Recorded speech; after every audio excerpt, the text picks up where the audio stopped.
These old ads made 103 grand in the last 30 days. And when we take a look at the stuff that has made the most amount of sales, we can see this one, January 30th, 2025. This one as well, January 30th, 2025, which is about 4 months ago. Right now it's May 14th. This one over here, June 14th, 2024, and this one as well. And if we scroll down here, we can see that it's the same thing, same pattern. For these ads, the batch of ads here that has generated this revenue in the last 30 days, spanning between June of 2024, August 2024, and then the end of January of 2025. And one over here, February the 12th, 2025, about 3 months ago.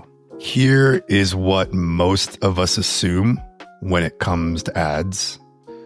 The first thing is that if an ad doesn't take off in the first few days, it's not a winner. The second thing we assume is that scaling only works if you're hands-on every day.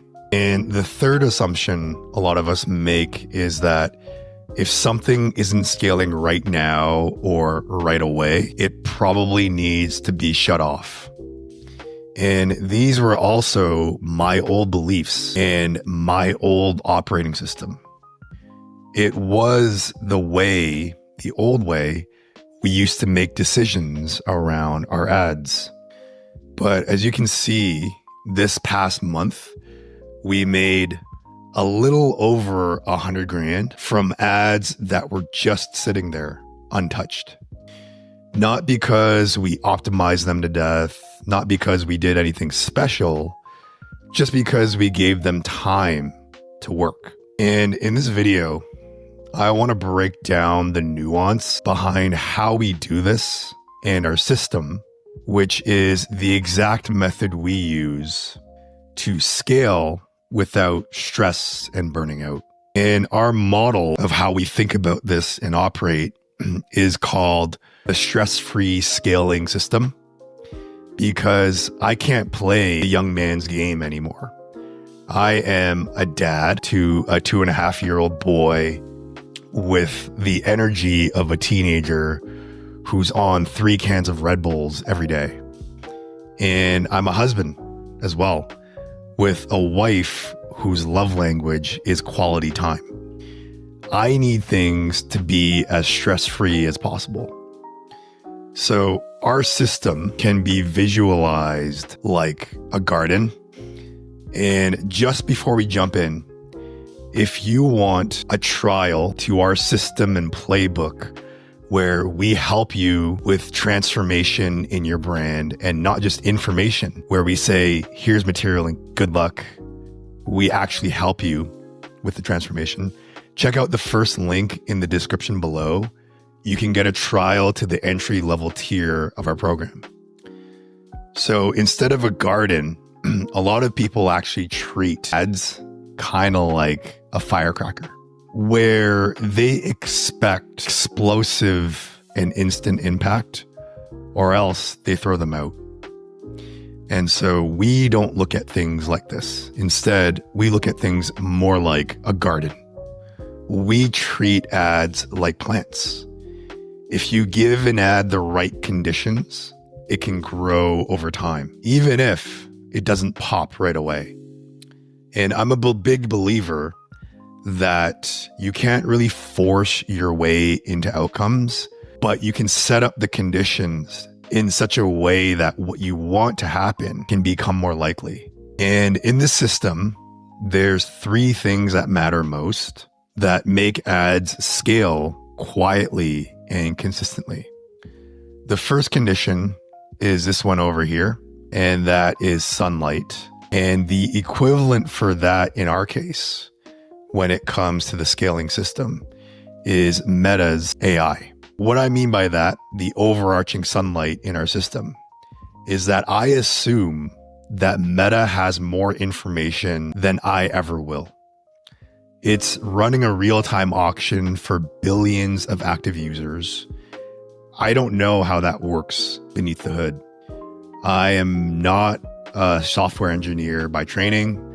And even those who are involved with the process of coding the system, even they don't really know what's going on. They ask advertisers for feedback on what buttons are you pushing inside of Ads Manager and what has that yielded, so they can try to make some connections back to the system. And most media buyers as well aren't engineers. They're mostly doing pattern recognition and some guessing to figure out what's going on when it comes to a cause and effect relationship. All of this, when it comes to how we manage our ads, it's kind of like with dieting and how everything can work. You have vegan, you've got carnivore, you've got keto, you've got intermittent fasting. And now there's the rise of the sugar diet or sugar fasting or the honey diet. And that's totally fine, which is why for our approach that we take, the one that we've chosen for the old man's game, being a parent and a husband, is we take the standpoint that my job isn't to outthink Meta's AI. It's instead to set clear boundaries, then let it do what it does best.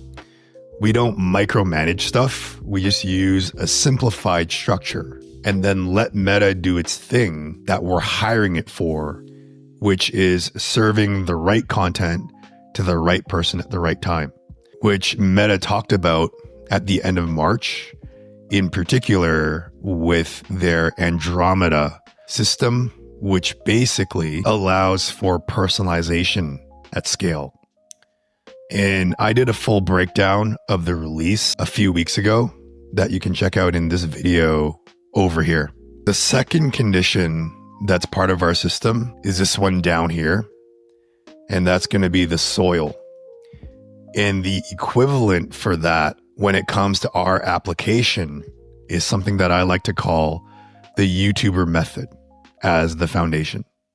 And what I mean by that is if you're going to invest time, energy, money into creating and making great ads and assets, why should we treat them as short-term 3-day experiments where if it doesn't take off in the first 1, 2, 3, 7 days, we consider it a dud? Instead, just like YouTubers who are quite successful, YouTube videos keep getting views over time, just like ads. Good ads can keep converting if you let them stay alive. You've already planted the seed, so you can let it take root. As an example here on Sam's channel, you can check out that just because a video pops in the first day or two of releasing it, they don't delete them. In Sam's case over here, he has 812 published videos, and he's not turning the videos off or removing them after the initial wave of views come in. Instead, they let them stay on so that performance can trickle in over time after the pop and the effects can compound powerfully. And then the third condition over here, as part of our system, is going to be water. And the equivalent application for us is in our system, this means time. Just because an ad doesn't catch fire on the first or the second day doesn't mean that it's time to call it quits. Let's use this one ad as an example that was launched at the end of January on the 30th. We can see that the amount that was spent on the ad was very minimal for the first handful of weeks that it was live.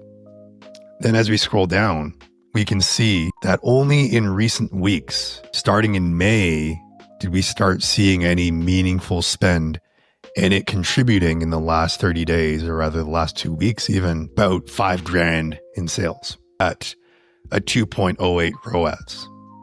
If you shut stuff off too early, you're going to miss the entire harvest. So that covers the system on the macro. We have Sunlight, which is giving up control and trusting that Meta has more information that we do to make decisions in real time for who gets served what ad when. We have Soil, which is the foundation of our philosophy around content, which is make lots of diverse content and don't throw it away too soon.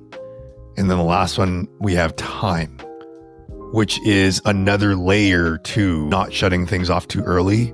It's giving things a chance to allow for growth and the harvest of what it is that you're planting. Again, if you want our help with guiding you through this transformation and not just giving you information to consume to get you to your goals, check out the first link in the description below, and you can get a trial to our entry-level program. Now, let's get more tactical because this is a macro of the system. And now we can talk about structure and process. And it's very simple. We can outline it in 3 steps to break it down over here. Step number 1 has everything to do with your unit economics. You have to know how much you are willing to pay to acquire customers for each offer that you're running or each SKU.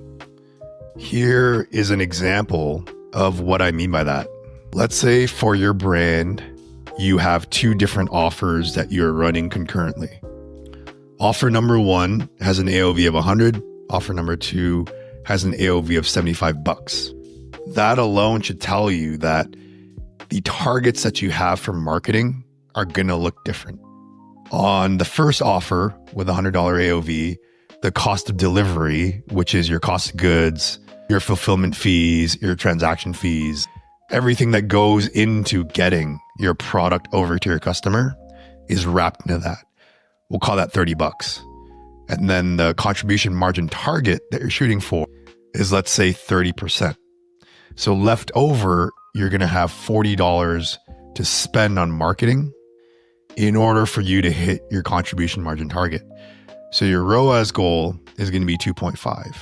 On the other hand, with your offer number 2, with a $75 AOV, the cost of delivery may back out to $25, which is about 33% of what you're collecting in revenue. Your contribution margin target on that may be 20 instead of 30, which yields a very different number for what you can spend on marketing to acquire customers. So even though the ROAS target is the same of 2.5, the actual acquisition cost, your CAC or your CPA, is going to differ between the offers.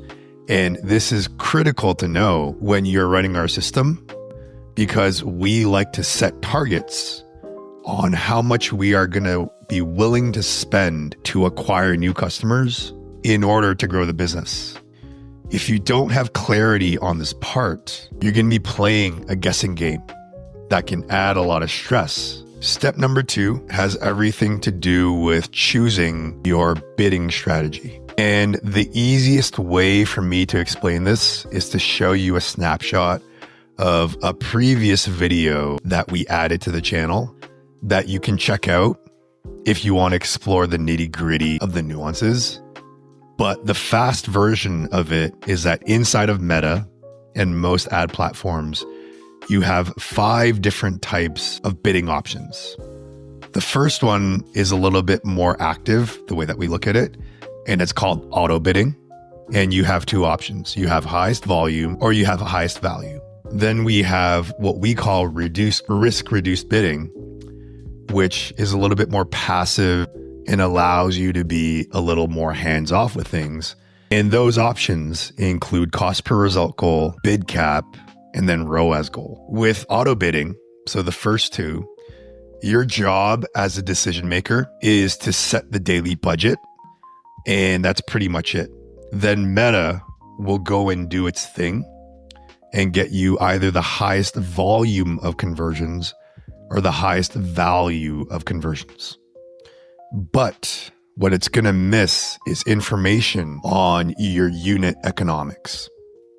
It's going to be kind of like telling your Uber driver that you want to go somewhere for dinner, but you don't really give too many other specifics. So your Uber driver can take the longest route possible and drive an hour away to get you to your destination for dinner, instead of you saying, hey, I only want you to stay within a 15-mile radius or like a 15-minute driving radius, because I don't want to be paying an hour's worth of Uber driving to get where I want to go.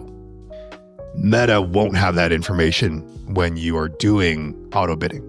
With risk-reduced bidding, however, your job as a decision maker is to set the daily budget and also the efficiency target. You give it the information like what it is that you want to spend on marketing to acquire a customer. And what happens is Meta will spend your money when it thinks it can hit your targets and it won't when it doesn't think it can, which is what helps with protecting your downside risk. And we recommend this approach to all the brands that we work with. And it's how we are spending our own money as well. Then step number 3 is where heavy use of AI comes in, which I'll dive into in a second. And we call this step creating like a creator, to build upon the YouTuber method foundation. By that, I mean we make lots of diverse content, because when you look at a YouTube channel that does well, it doesn't have just one video or the same video where they just change the thumbnail or the title and the rest of the video is the same and have hundreds of those. They don't do a bunch of micro iterations. Instead, YouTubers and creators come out with diverse content that their audience enjoys and they consistently publish.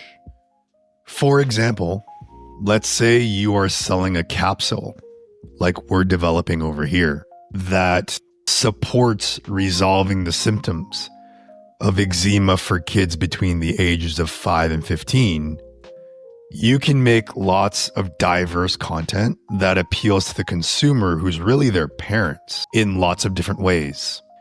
We like to use AI to map out a potential journey they'll go on with us when it comes to content they're going to consume before they naturally convert. We ask language models to take on the role of the persona who we're focusing on and then have it map out the journey that it went on with us.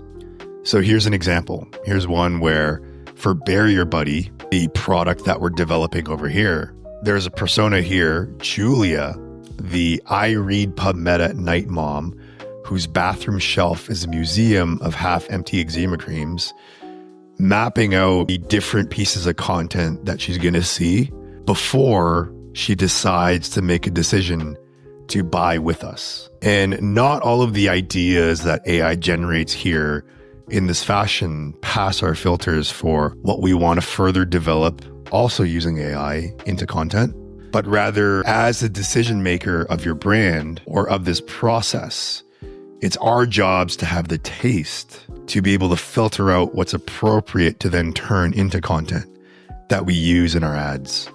We cherry pick the ideas we like from AI, and then we use our framework that we like to call the weekly plan. And the weekly plan is a simple plan that makes our deliverables more tangible so that we can set up the conditions to make the goals that we're after more likely. And the weekly plan is a really simple plan where we assign out to ourselves or recommend our brands to assign out to themselves or their team 1 new funnel per week. And with that, respectively, 20 new ads per week to drive traffic to that funnel. And the thing that ultimately happens from this, and 1 in 20 is not magical by any means. What it does, however, do for us is create clarity and accountability and momentum. Just like how having a floor for your standards when it comes to brushing your teeth, you're going to brush your teeth twice a day, 14 times a week in total. Similarly, having a number that's really clear for you as the minimum that you're going to output makes things a lot more easier to track and also to create accountability, which ultimately will help with increasing your surface area of luck for letting winning performance come across your ad account. So that over time, old stuff, just like these assets over here, can continue to deliver for you. If you want our help with guiding you through this transformation and not just giving you information to consume to get you to your goals, check out the first link in the description below and you can get a trial to the entry-level tier of our program. And now that you know our philosophy and system for making ads and managing them so they can make you sales over time, even a year later, you should watch this next video that walks you through how we use an AI agent to automatically load hundreds of ads for us at once, saving you dozens of hours a month from having to do it manually.